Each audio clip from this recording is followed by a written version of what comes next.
In early 2024, after weeks of violent rain, the earth outside Jiquilpan, Michoacán, Mexico, opened its mouth.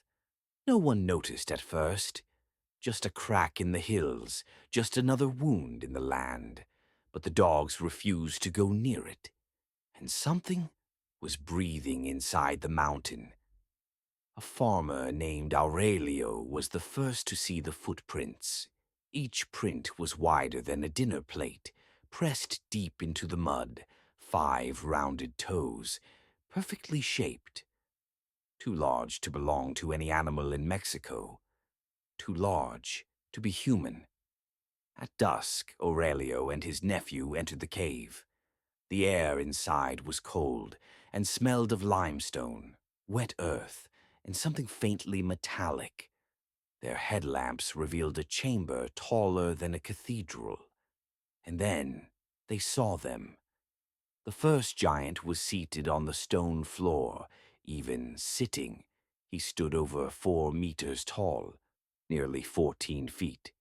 His shoulders were as wide as 2 doorways. His chest rose and fell like a sleeping hill. His arms were thick as tree trunks, hands the size of water tanks, each finger ending in smooth, pale nails. Not claws, tools. His skin was dark and earthen, scarred and hardened, like stone shaped by centuries. Another giant stood, a female. She rose to nearly 16 feet tall. Her head brushed the ceiling ledge. Her spine moved beneath her skin like a living structure. Muscle layered upon muscle. Power, held carefully. Her eyes reflected amber in the light. Not animal, not human. Ancient.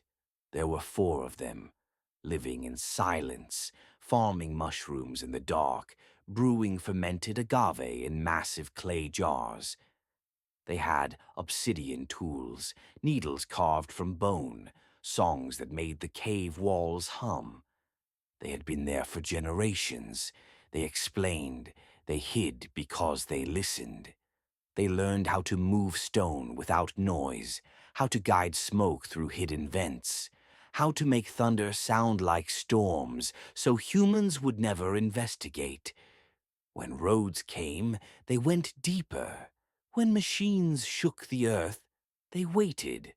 Scientists arrived weeks later. They measured femur bones longer than door frames, chest circumferences over 17 feet.